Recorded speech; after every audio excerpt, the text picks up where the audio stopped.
The Byzantine Empire had its first golden age under the Justinian dynasty, which began in 518 AD with the accession of Justin I. Under the Justinian dynasty, the empire reached its largest territorial point, reincorporating North Africa, southern Illyria, southern Spain, and Italy into the empire. The Justinian dynasty ended in 602 with the deposition of Maurice and the ascension of his successor, Phocas, Justin I.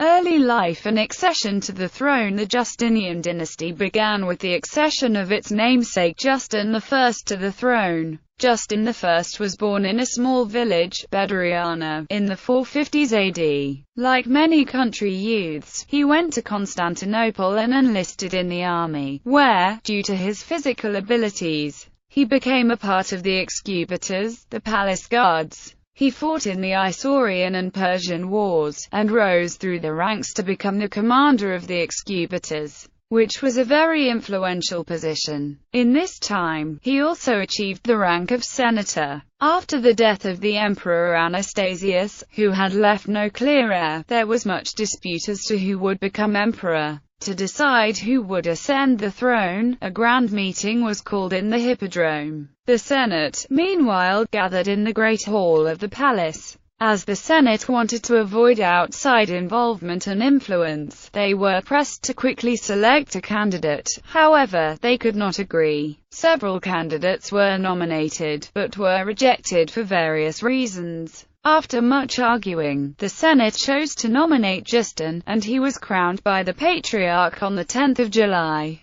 Justin, who was from a Latin-speaking province, spoke little Greek, and was almost completely illiterate. As such, he surrounded himself with intelligent advisors, the most notable of which was his nephew, Justinian. Justinian may have exerted great influence on his uncle, and is considered by some historians, such as Procopius, to be the real power behind the throne. After his accession, Justin removed the other candidates to the throne. 2 were executed and 3 were punished either with death or exile. Unlike most emperors before him, who were monophysite, Justin was a devout Orthodox Christian. Monophysites and the Orthodox were in conflict over the divinity of Christ. Past emperors had supported the monophysites' position, which was in direct conflict with the Orthodox teachings of the papacy, and this strife led to the Acacian Schism. Justin, as an Orthodox, and the new Patriarch, John II, immediately set about repairing relations with Rome. After delicate negotiations, the Acacian Schism ended in late March 519. After this initial ecclesiastical overhaul, the rest of Justin's reign was relatively quiet and peaceful. In 525, perhaps at the insistence of Justinian, Justin repealed a law which effectively forbade court officials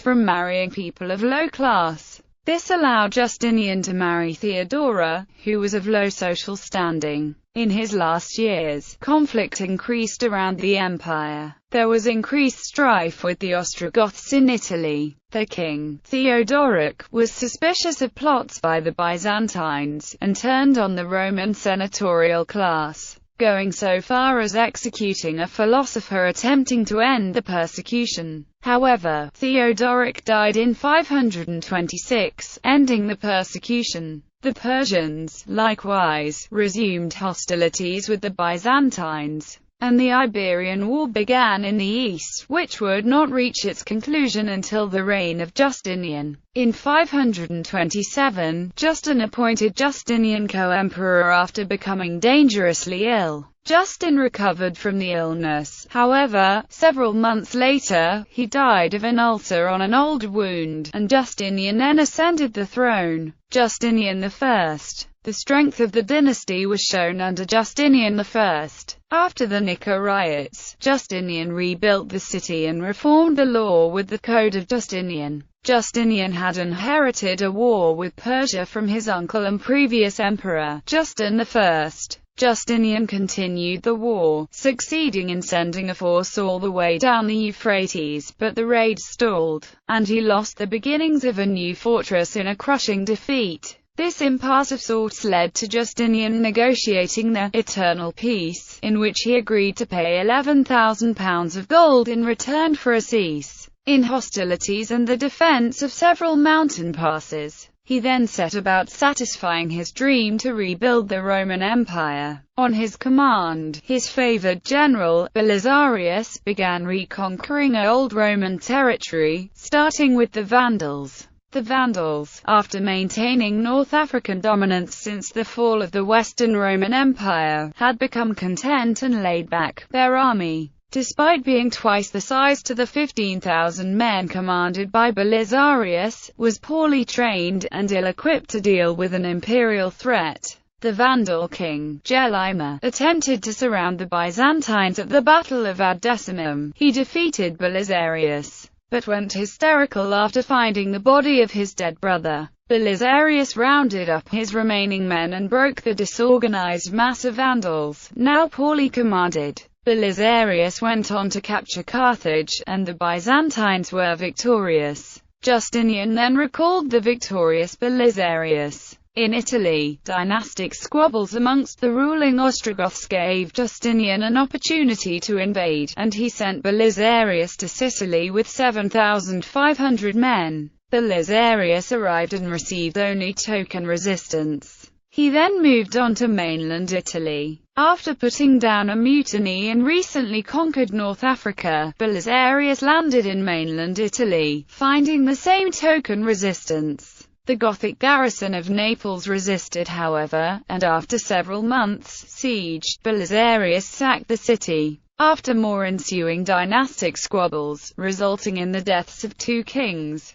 Belisarius was invited to Rome by the Pope while the king was in Ravenna. Hearing of this, the Gothic king, Witiges, sent a huge force, some accounts put the force as large as 150,000, to besiege Rome. Belisarius had been fortifying Rome, and a siege ensued. 1 year and 9 days later, after a grueling siege, Witiges had displayed his utter inabilities as a king, and Belisarius had showed his brilliance as a commander. The Goth army then moved to besiege Ariminum, which suffered due to lack of food. Narses, another Byzantine general, was called in to help, and he used his influence to help Belisarius break the siege. After a massacre at Milan, breaks in Narcissus' command chain were revealed. Following a letter from Belisarius, Narses was recalled by Justinian. Thereafter, the campaign became a war of sieges, which came to an end after Belisarius pretended to accept an offer to become Western Roman Emperor. He marched into the city unopposed, occupied it, then disposed of King Witiges. Belisarius was recalled from Italy and then immediately sent to the Persian front, which had fled into warfare again. During this period, the Ostrogoths retook most of Italy. After the Persian front died down, with the Persians swearing they would never fight the Byzantines again until after his death, Belisarius retook Italy and captured southern Spain in a war that lasted 18 years. Justinian's wars of reconquest had expanded the empire to include the former Roman provinces of Italia, Boeotia, and Africa Proconsularis. These additions expanded the Byzantine Empire to the largest point in its history. Justin II. After Justinian's reconquest and extensive rebuilding programs, the empire's treasury was left empty. The financial mess weakened the empire, and forced his successor, Justin II, to suspend payments to the Avars. While the Byzantines were distracted with the Persians, Lombard hordes under King Alboin invaded Italy, and soon conquered most of the peninsula. Later wars with the Persians did not go well in Syria, resulting in mental illness that drove Justin II to his grave. Tiberius II.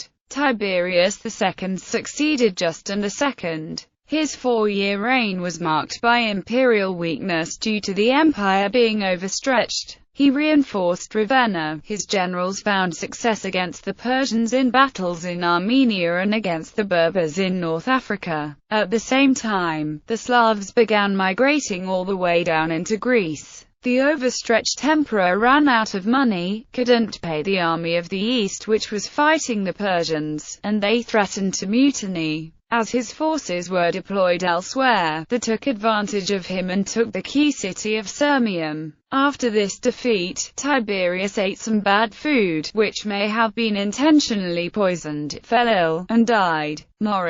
Maurice, the fifth and final emperor of the Justinian dynasty, reportedly came from Armenia, and began his career in Constantinople as a notarius. He eventually rose to the rank of secretary of the imperial bodyguard, and, in 577 AD was appointed commander-in-chief of the army. He, after hard campaigning in the east in the Byzantine-Sassanid War of 572–591, was promoted to the rank of patricius. In 582 he married the emperor's daughter, and succeeded him on the throne at the age of 43. Maurice's reign was marked by constant money troubles. Maurice ascended the throne and received a completely bankrupt empire, and this financial state continued until beyond the end of his reign. He also inherited military troubles. The Slavs were continuing to migrate into the empire, most of the time violently.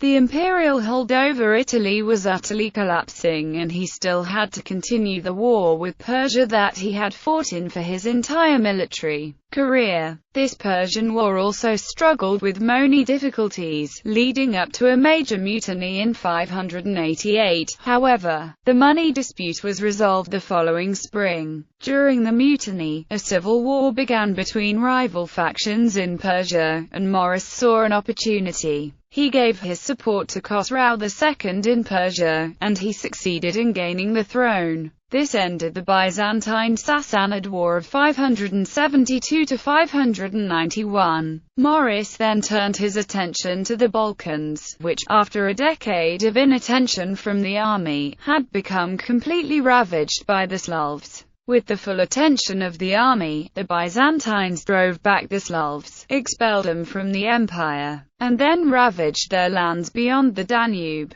The Byzantines, after this decisive victory, were now easily able to hold the frontier on the Danube as it had been since the Roman Empire, as well as gain control over some minor territories in southern Dacia. Despite these extensive military victories, Maurice was extremely unpopular within the borders of the empire, due to the fact that he always had empty treasury, and often had to reduce payments to his soldiers. As a result of this unpopularity, he was deposed by the Greens in 602 and replaced with their choice, Phocas.